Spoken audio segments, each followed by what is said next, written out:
father says, I have a plan to rob a bank. Shouldn't your first reaction be, are you crazy? I asked my dad, are you the devil here to tempt me? He said, yeah, probably. I remember thinking, is this normal? Does everybody do this? The three of them, a family affair. He had recruited his own children to be his accomplices. And I mean, duh. How long does three people think that they can just rob banks for? You know, it doesn't last forever. You got your kids involved in this, and you're asking them to do time for you. Who would want their own child ever arrested, much less doing hard time behind bars? They'll be fine. this guy possesses an addict's brain and a sociopath's soul.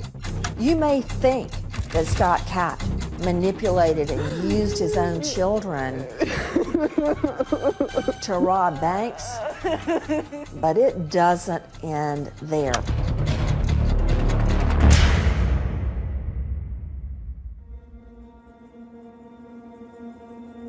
On October 1st, 2012, in Katy, Texas, a suburb of Houston, it was a pleasant afternoon, 1:50 p.m. It's a little bit quiet on this particular Monday. Not a lot going on at all. You know that lazy feeling you get after you have lunch and everything gets kind of quiet and subdued? That was exactly the atmosphere in First Community Credit Union. There were 7 people inside the bank. All employees? Yes, sir. And a silver Ford Focus drove down a street called Cinco Ranch Boulevard toward First Community Credit Union, and the car stopped near the bank, and out come 2 men. What we're seeing here is the 2 suspects have arrived on the scene. And they have on orange vests like construction workers or street crossing guards often wear. The first thing that stood out to me were the bright orange construction vests they had on. And I thought to myself for a split second, what are they here to fix? One man has a painter's mask on his face. Another man is wearing a fake mustache. They're wearing blue latex gloves. One of the men rushes toward a teller and says, "Give me everything you've got. I've got bills to pay." What goes through a banker's mind when a robbery happens? Fear, just to do what they say, give them what they need, they have guns. It was pretty brave on her part. One of them jumped the counter, one of them rounded up everybody in the office. You can see that he... Several of the tellers were actually still on their lunch break back in the break room. Were you having lunch? What were you doing on the break? I was sitting in there, I was heating up some food, I was talking on the phone. One of my other coworkers was in there, she had just come in to have her lunch. They didn't even realize anything was happening until they see a blinking alarm going off.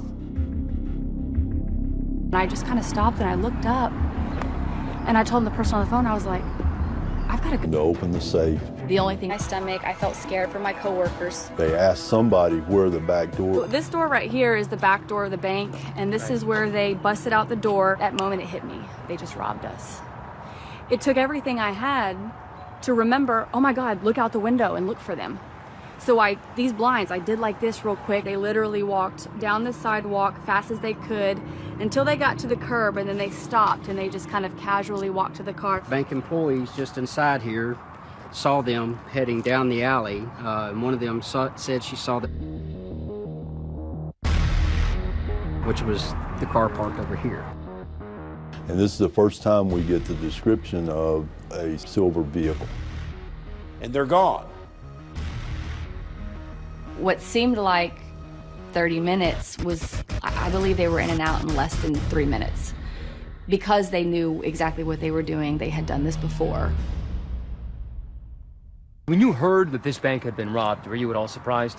I was, because we'd had a previous bank robbery here about 6 months prior, and I was thinking, well, that guy's in jail, who's robbing it now? That detective and other Texas lawmen I interviewed for this story had one question. Who were these guys brazen enough to knock off a bank in the middle of the afternoon during bank hours And investigators immediately try to find eyewitnesses, noticing that there's a chiropractor who works right next door. He had noticed two men wearing contractor reflector vests as if they were simply taking a break. They were sitting right there next to my back door. Like against the wall? Yeah, they were actually, Yeah. They were actually right here. And that's unusual for anybody to be sitting here in the middle of the day. So I said, you know, hey, how you guys doing? And they said, fine. And I told the little guy, I said, nice mustache. And he kind of giggled a little bit. Could you tell that the mustache was fake? Oh, it was fake. Yeah. Oh, you could tell. And then the FBI A closer look at the older bank robber reveals that he's got a... We believe that there is someone on the outside of the bank giving them a hand. So they had those trash bags. How much money did they actually get put in there? A little over $29,000. It's a pretty good haul. I've had bank robberies where they've had $3,000 or $4,000 total. Can you imagine what these employees... Oh my goodness. A series of really jaw-dropping discoveries about these robbers. For one thing, this isn't the only bank they've robbed. There was a robbery with similar MO at the Comerica Bank. And all of the employees there, that there was something special.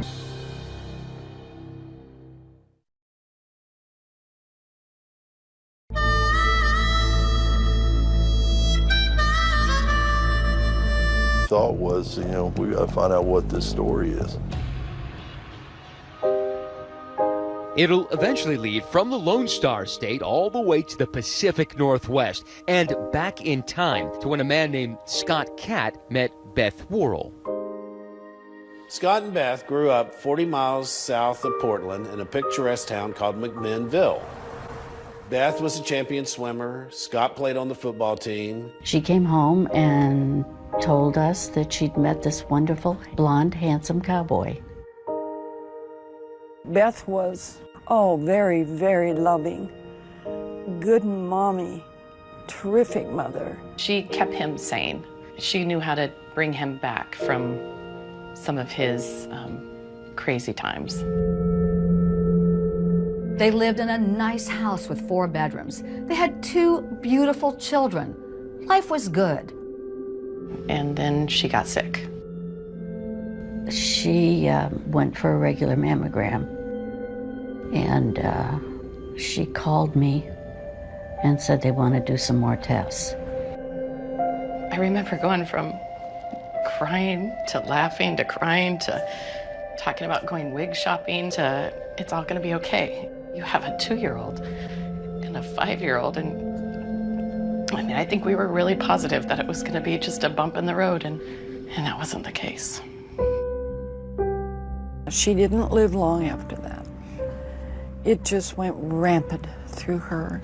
Do you have any memories from your mother? Just one, when she was sick. I just remember her being carried down on a stretcher, bright orange. It was the brightest orange I've ever seen in my life. That's it, just that one memory. That's all I remember.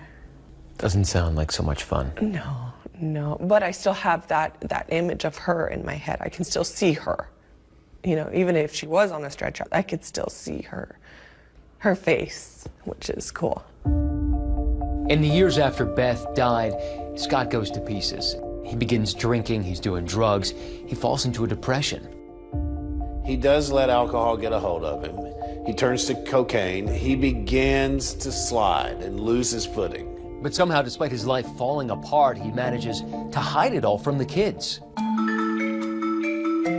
To his credit, Scott picks up where Beth left off. He's playing the role of mother and father and doing a very fine job of it. My dad was right there for everything. It was always just us 3. He cooked for them. He cooked lavish meals for them. He was the president of their swim club.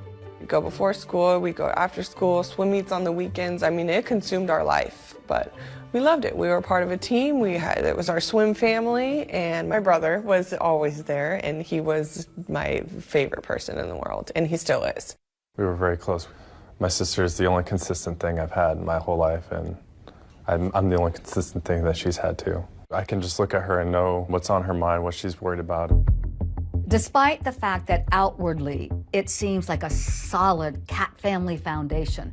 The fact is, there were cracks. His persona outside the house was Dad of the Year, Volunteer of the Year. He said all the right things. He did all the right things. He took his kids to church. And then once he was home and he was alone, I think the real Scott came out. There wasn't really a disciplinarian. I mean, there was no one there hounding us to do homework or keep up our grades. Did you guys start drinking in the house? You Oh, and yeah. Hayden? How old were you when that started? High school. And then he told me he got his dream job in Texas. A Texas recruiter calls him and says there's an engineering job with a Houston area oil company. So many bad memories here, he wanted to get away from it. It would be a fresh start for everybody. And no matter how good Scott's jobs are, it always feels like the family is just a little bit short of money. And so Scott goes to his son Hayden with this insanely outlandish idea. Hey, we're gonna rob banks together. He says, I made a decision that this is what I want to do. I want to rob banks for a living. When he approached me and said, would you be willing to do something to get some money more illegal than selling drugs? And I said, yes. Your father says, I have a plan to rob a bank. Shouldn't your first reaction be, are you crazy? Looking back on it, I can't believe that wasn't my first reaction. Why did you go along with it so easily? I had a real struggle and a real internal struggle. I knew it was wrong, but I was really motivated by the money. Now, it's bad enough that Scott asks his own son, Hayden, to commit this felony with him, but then he ups the ante. He used Hayden to convince Abby to going along with the plan to rob banks. How did you react? Well, the way that he presented it to me was like, we need you in order to be successful. And then it was just like, okay, you know. Like, why did they need you? Well, so that they didn't have to drive. Did you have any hesitation about this? Really, there was no question. I was going to do it. There was no questions. I had no questions. They told me they needed me, so I did it. And the way Scott explained it to me was that he didn't see this as a chance to teach his kids about crime. It was a chance to teach his kids about self-esteem. And this is how the Cat family decides to start robbing banks together. Hayden and Scott, they're going to be the stick-up men inside the bank. Abby is going to be the getaway driver. Simple plan. What could possibly go wrong, right? The morning of the first bank, I asked my dad, you know, are you the devil here to tempt me? And his answer is... In Katy, Texas, just outside Houston, Scott Cat has recruited his two kids, Abby and Hayden, to join him in the family business, robbing banks. A father who is a structural engineer, 50 years old, his 20-year-old son, and his 18-year-old daughter, both of whom look like classic American kids, and somehow he had recruited his own children to be his accomplices. No one had ever thought of that before. This is the only one I've heard of. Well, it's the only one I've worked. When Scott first came to Texas, he called Hayden and said, I love Texas. There's a bank on every corner. These are big banks. They're beautiful banks. There are banks after banks after bank. Scott will later tell a reporter that this is his way of motivating his kids. Needed to do something where they would get a reward and feel good about themselves. And so somehow, Scott thought, if I teach them how to rob banks with me, they'll feel this sense of accomplishment they can't get in high school. And for their first family outing, they choose the Comerica Bank. Picture this. A Thursday morning in August 2012, a strip mall. It's got it all. It's got the donut shop. It's got the Radio Shack. It's got the wedding dress shop. And it has a bank, a Comerica Bank, wedged in with all of the other businesses. Now, the getaway driver is Abby, and she's just recently gotten her license, barely knew how to drive stick. Now, this is something they definitely don't teach you in driver's ed. How long did it take you to drive from your house to the bank? Oh, a minute. 2 blocks away. You robbed the bank 2 blocks away from your own house. Does your dad do like a mental checklist for everybody? Like remind everybody what their jobs are going to be? you know, like, okay, well, drop us off here, and then, you know, we're gonna walk here, and then, you know, pull around back, and you pick us up here. The daylights out of everybody in the bank. Give us all your money. He walked in first and said, nobody move or put your hands up, or I really don't even know. He was kind of like the muscle with the gun, and I was the money guy, making sure I got all the money. They demand money from the tellers and from the safe. Robbing somebody at gunpoint was not something I would think I would be capable of. But when I opened the door to that greed, it wasn't an issue anymore. And in fact, I was probably willing to do more than that. Were people scared? Absolutely. That's been one of the hardest things to deal with, is the look of fear on some of those people's faces. I was actually shaking so bad that the employees grabbed the bag and started throwing money in for me. The employees at the Comerica Bank also noticed that at least one of them was wearing a walkie-talkie. These employees actually heard communication coming across on that walkie-talkie. That was Scott's rule. That was probably like the most nerve-wracking part of it, was just like, just come out, you know, just get out of there. Because my dad kept, well, hold on. And it's like, hold on for what? What do you mean, hold on? Now, they're ready to hightail it out of there. But guess what? The back door is locked. They can't get out. And this was a very tense moment. They went to run out the back door and ran right into it because it was locked. And they have to get a teller to unlock it for them. High drama was not as carefully planned as we thought. Did you just drive right back home, the 2 blocks home? Yeah, I did. It was a stick shift, and I could barely like do the stick. You know, when you take off, you got to make sure you take off without killing it. And I was like, They walked away with $70,000, which is a huge haul in the bank robbery business. Most bank robbers are lucky to get away with $2,000 or $3,000. I assume you'd never seen so much money in one place in your life. No, it was quite overwhelming. The cash in your hand totally changed my mindset, my thinking. All it did was feed the greed. All I wanted was some more now. So you were willing to rob again? I was, yeah. Now you think that most people, after a major score like this, would lay low for a while, get off the radar, not make any extravagant purchases. That's not the Cat family. They used that money to purchase vehicles with it. And then there was some partying going on. What kind of vehicles? So, I believe they have a motorcycle, and they have a Tahoe, and they have a Ford Focus, things like that. I went and I got my nails done. I remember that. And I just drove around and did that was kind of my thing. And I definitely looked at my dad differently after that, though, that's for sure. I remember thinking, like, is this normal? Like, does everybody do this? Shopping, cars, partying, really nothing to show for it. Was there anything left over? I don't believe so. They didn't manage their money well, because 2 months later, you need to rob another bank.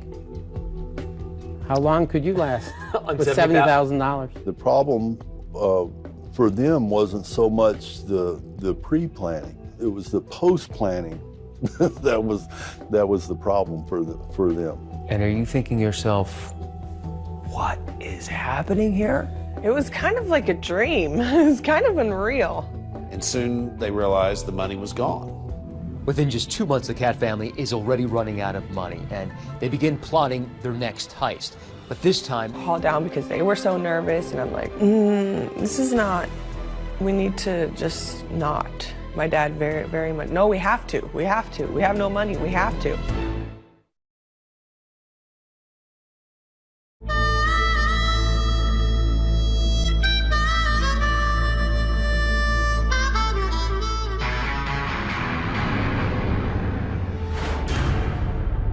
After the Comerica bank robbery, the robbers walked off with $70,000.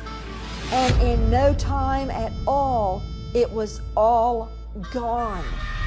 So imagine you're a father who has just pulled off a bank heist using your 2 children.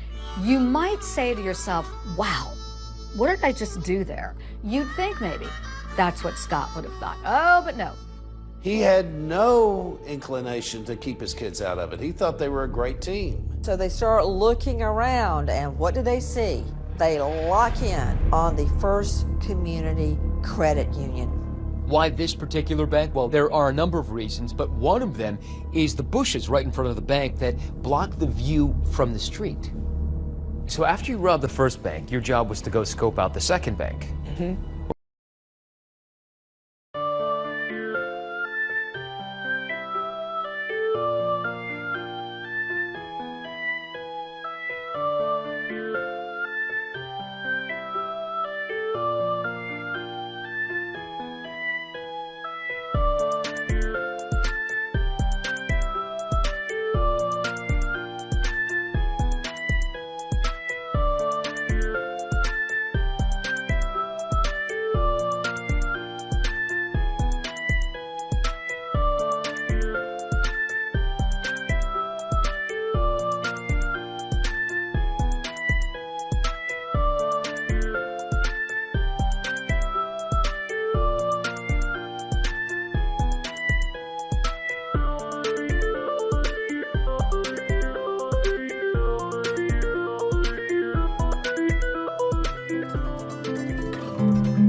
What was that like? I was very nervous to do that because I felt like everybody knew what I did.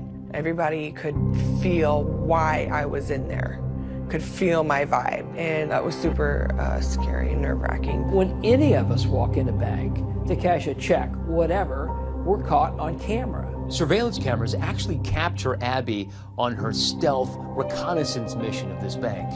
Let me tell you, she is not opening an account. It's Abby Cat doing a little recon before the robbery. We wanted to know some of the details going into it, I guess, about how we were going to enter and how we were going to exit.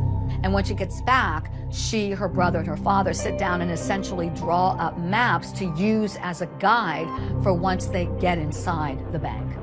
Now, the next step in the planning is to change their disguises. They swap out those white painter overalls that they used in that first robbery for something else. Some reflective orange vests, some mustaches, glasses, hats. They were doing some construction in the area, and that was our disguise, I guess, to maybe walk around and mill about a bank without drawing too much suspicion.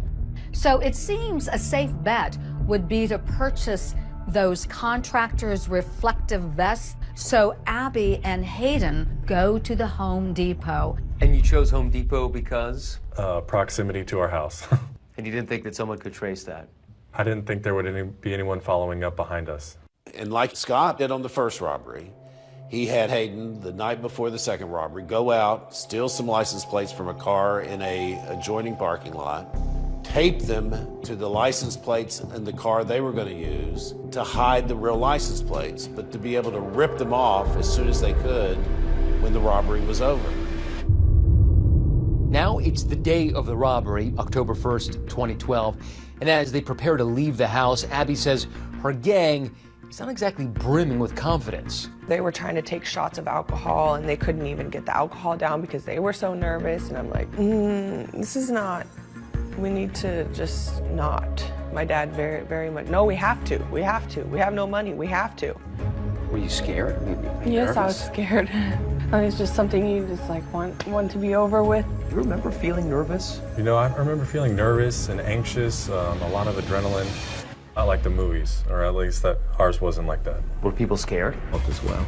And of course, Abby is ready and waiting. My dad's just like, go, go, you know. And he was saying, don't go too fast, right? Oh, yeah. He did not want you to speed. Yeah. By the time we got on the highway, he was fine. He relaxed a little bit and we drove home. You guys went home, you had a pile of cash in the house. Yeah. Sure, you could keep doing this, right? You didn't get caught. Yeah. In their minds, they made a clean getaway. Little did they know how many things they did wrong. They thought they had pulled off another perfect crime until they got home and realized that one of the license plates that had been taped on had fallen off somewhere. It was found in the alley, laying next to a dumpster right where Abby had been parked. The license plate had Scott's fingerprints on it. Why didn't you just screw the new plates on? That was for being able to remove them quickly. So smart, but not smart enough. Sure. Then the second mistake they made was in the planning. They had no idea that bank employees were still having a description of the bank robbers. He's looking at those reflective contractor jackets. They were just purchased. And we were able to isolate those vests at Home Depot. The purchase of those vests were made with Scott's debit MasterCard, and it wasn't a stretch to get him identified after that. Then they looked at the Home Depot security video of the purchase made, and they saw that it wasn't a Scott cat. It was a young man and a young woman. But they don't know who those two people are on the surveillance tape. Now we use the modern day tools that cops like to use, and one of them is social media. Cops look for Scott Cat on Facebook. And on Facebook, they saw Scott Cat's photo with his two children, Hayden and Abby, who looked exactly like the two purchasing the orange vests. Suddenly, Detective Martin had the entire Cat family sort of at bay. Did you think that that would be the thing of everything that gave you guys up? Not even a little bit. They go back and look at more video and they find Scott Cat buying painter's masks. So at that point, they've got it all. A man and his two children are now in custody tonight, accused of robbing. It wasn't until they took the Katzes into custody that the police really realized how horrible a father Scott really was. Abby called and she was yelling at me. I'm in jail and I need $10,000 to get me out of here. Get me out of here right now. And I said, you have to get that money from your father. She says, he's the reason I'm in jail.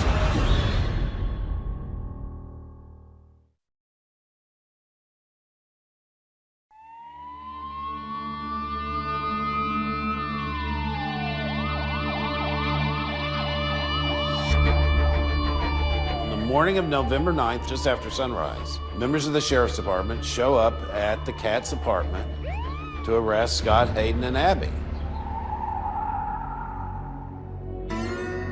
They have no idea that Scott and Hayden were planning to do a robbery that very day, and they were just waiting for Abby to show up in the getaway car. Shortly after that, Scott comes walking. Which one? We then went inside the apartment, arrested Hayden without incident. And all of a sudden, our door gets kicked in, and you're surrounded by police officers, guns, weapons. My world came crashing down at that point. What a wild story this is. Horrible. How can I wrap my brain around this?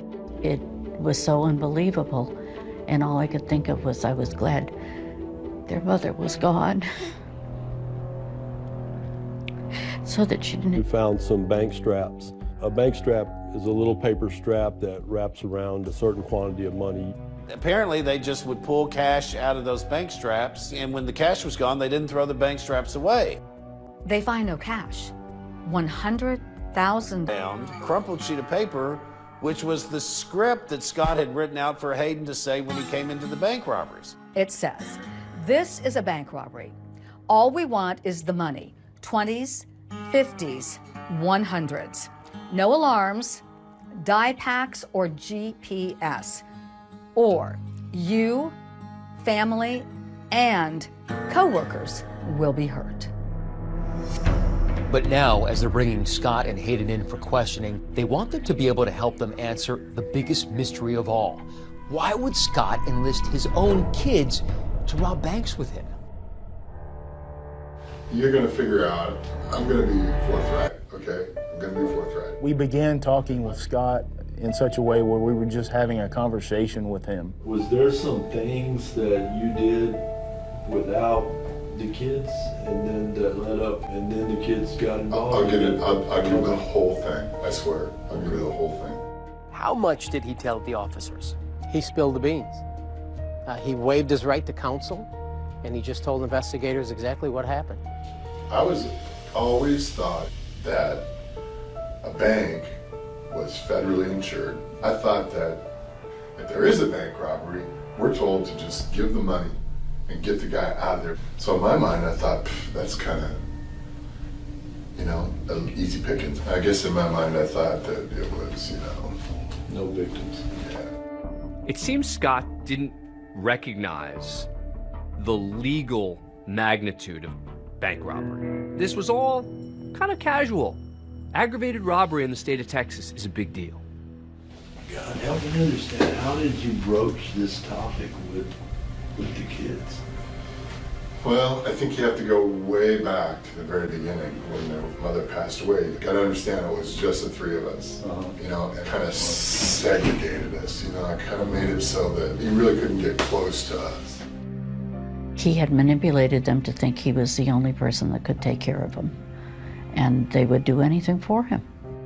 Going through that kind of very segregated kind of grieving puts them more at risk to future manipulations from that individual who now controls them psychologically, physically, financially. Tell me how that first time went down. You sat them around the dinner table and said, "Let's go rob the bank," or? I guess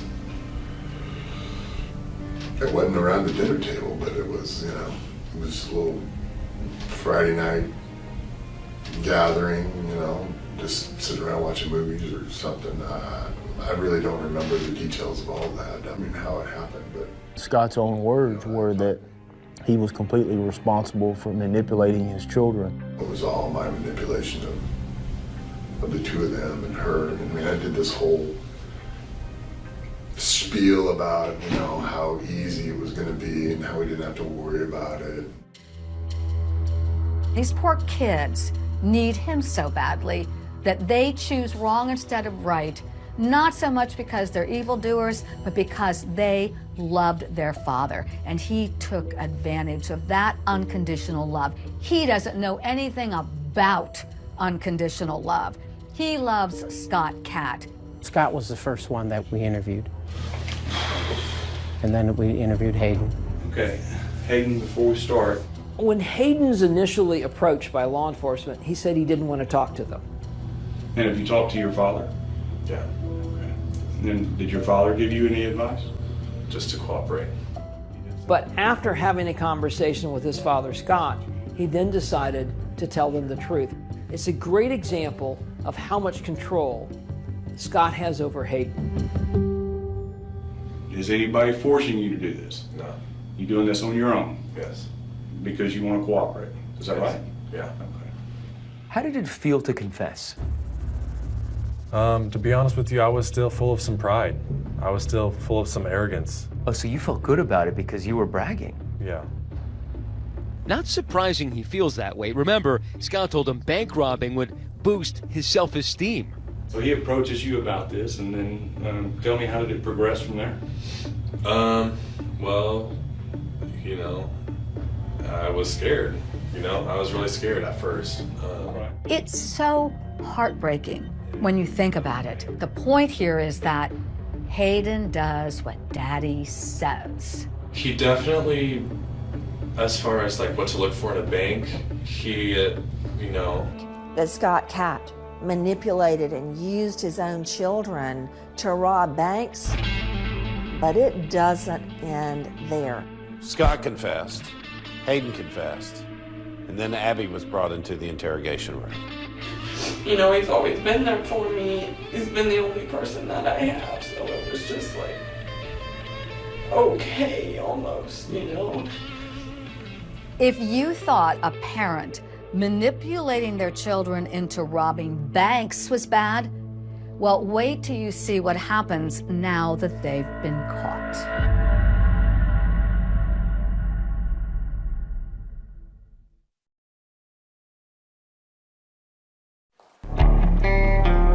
You hear of bank robberies every day. The Geezer Bandit. Barbie Bandits. And they're a dime a dozen. But it is very rare that you hear of a father reeling in his own children to rob banks with him. A man on the family that robs together stays together. Oh, son, if I didn't know better, I'd say that was you. The family stole thousands of dollars. Abby Cat drove the getaway vehicle. People were fascinated with Breaking Bad. What the hell is wrong with you?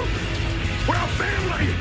I think they kind of see some of the same thing with this particular story. How did such an ordinary-looking, normal family... them to do time for you? It says it right here. Where did you get this?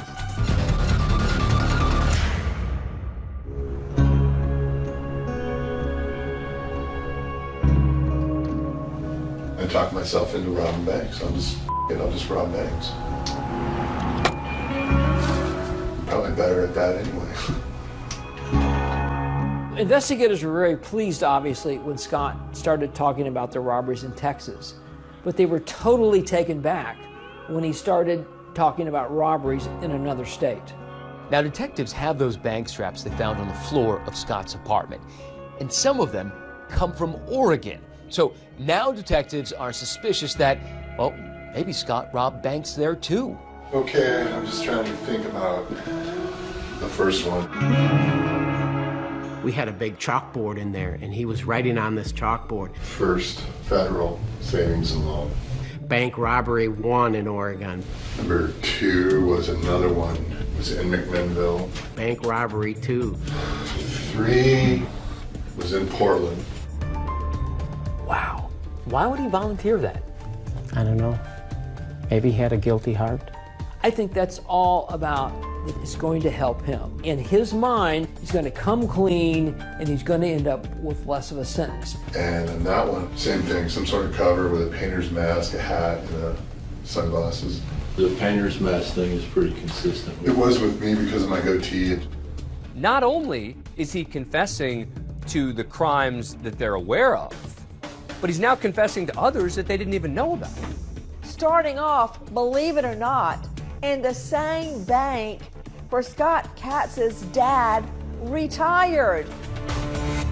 The newspaper printed a classic grainy photo of the robber standing in front of the teller. And Scott's mother saw it in the newspaper. And I said, oh, son, if I didn't know better, I'd say that was you. And he grabbed the paper from me, and he looked at that. I remember so vividly, and he said, yeah, it does, kind of. And that was it. No more conversation. And you had no idea that he was doing this in Oregon